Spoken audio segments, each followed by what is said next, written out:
Assalamualaikum warahmatullahi wabarakatuh. Alhamdulillahirabbil alamin wa bihi nasta'inu ala umuri dunya waddin.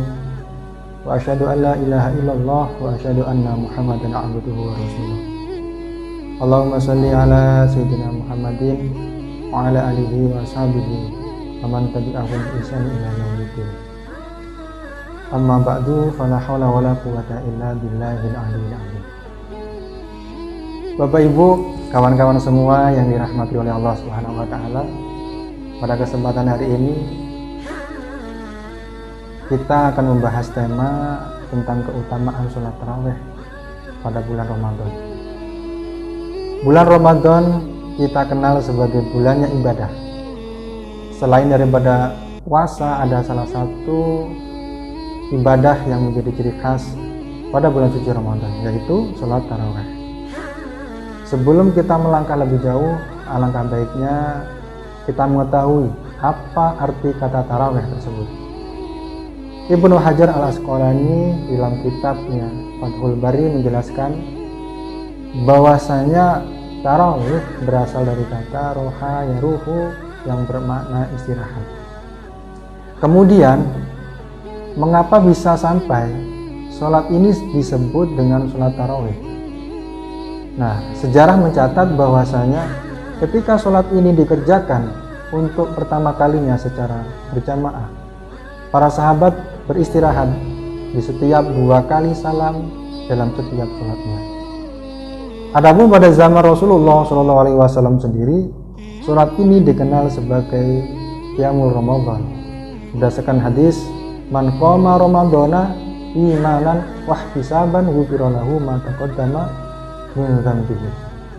Barang siapa yang mendirikan sholat di bulan Ramadan berdasarkan iman dan pengharapan pahala, maka dosanya telah lalu akan diampuni. Dari hadis tersebut, para ulama sepakat bahwasanya lafaz man qama Ramadan diisyaratkan kepada sholat tarawih. Sebagaimana Syekh Khatib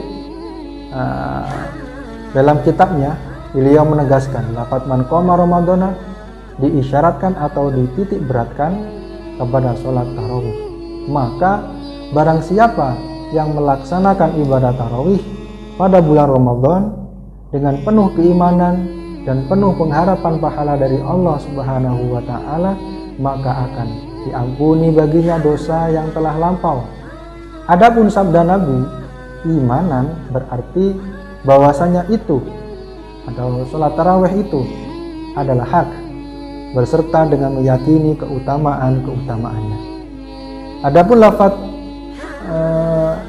wal ihtisaban mempunyai arti dari kata ikhlas. Nah, kawan-kawan sekalian, Bapak Ibu yang dirahmati oleh Allah Subhanahu wa taala, dari hadis tersebut kita ketahui bahwasanya Allah akan mengganjar dengan ampunan yang sangat besar bagi siapapun yang mengejarkan, bagi siapapun yang mengerjakan sholat tarawih di bulan Ramadan. Sungguh bulan Ramadan ibarat keadaan emas yang bisa kita gapai kapan saja. Maka dari itu amal sekecil apapun seperti hanya membaca 1 ayat dari Al-Quran, maka menghasilkan berlipat-lipat atau beribu-ribu pahala yang kita dapatkan dari rahmatnya Allah Subhanahu wa taala. Semoga kita termasuk dari hambanya yang dipilih oleh Allah untuk mendapatkan sebaik-baik pahala. Nah, dalam sebuah riwayat yang ditulis dalam kitab Durratun Nasihin, meriwayatkan tatkala Nabi Muhammad SAW ditanya, "Ya Rasulullah, apa faedah daripada sholat tarawih di bulan Ramadan?" Lalu Rasulullah SAW menjawab, barang siapa yang mengerjakan sholat tarawih pada malam pertama bulan Ramadan, niscaya Allah akan mengampuni dosanya seperti bayi yang baru lahir dari rahim ibunya. Kemudian barang siapa yang mengerjakan sholat tarawih pada malam yang kedua di bulan Ramadan, niscaya Allah akan mengampuni dosanya dan dosa kedua orang tuanya. Dan begitu seterusnya ditulis dalam kitab tersebut sebagai berbagai macam faidah atau fadilah setiap malam bulan suci Ramadan bagi barang siapa yang mengerjakan sholat tarawih tentunya. Dan semoga kita menjadi hambanya yang dipilih untuk menggapai faedahnya. Amin amin ya rabbal alamin. Bapak Ibu, kawan-kawan sekalian yang dirahmati oleh Allah Subhanahu wa taala, perlu kita ketahui bahwasanya ibadah sholat tarawih ini bersifat sunnah ya.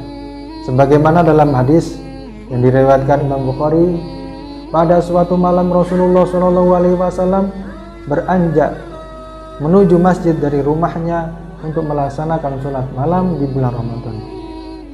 Kemudian diikuti para sahabat-sahabatnya dan sholat berjamaah. Kemudian di malam yang kedua Rasulullah SAW kembali bergegas menuju masjid dari rumahnya untuk melaksanakan sholat malam, begitu pula para sahabat-sahabatnya. Begitupun dalam malam yang ketiga. Namun di malam yang keempat Rasulullah SAW tidak keluar dari rumahnya menuju masjid, sehingga para sahabat bertanya-tanya.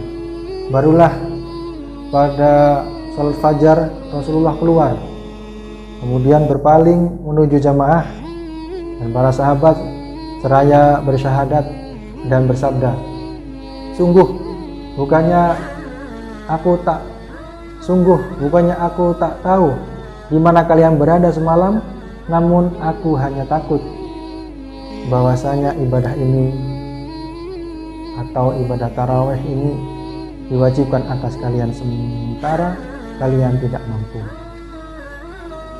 Dari hadis tersebut kita bisa mengambil kesimpulan bahwasanya Islam adalah agama yang penuh rahmat, dan Rasulullah SAW sangat perhatian kepada kita semua sebagai umatnya.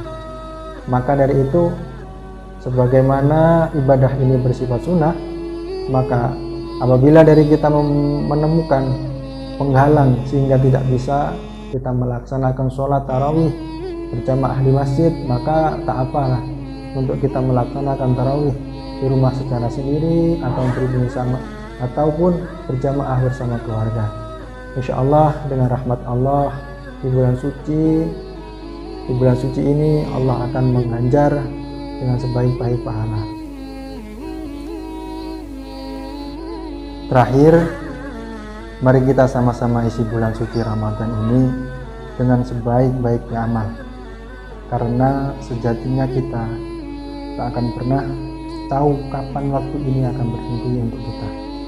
Semoga kita semua termasuk hambanya yang diridhai oleh Allah Subhanahu wa taala dan diridhai oleh Rasulullah SAW. Kiranya itu dari saya, semoga bisa bermanfaat khususnya untuk diri saya sendiri maupun untuk kita semua. Jika ada salah kata, saya minta maaf. Akhirul kalam, wassalamualaikum warahmatullahi wabarakatuh.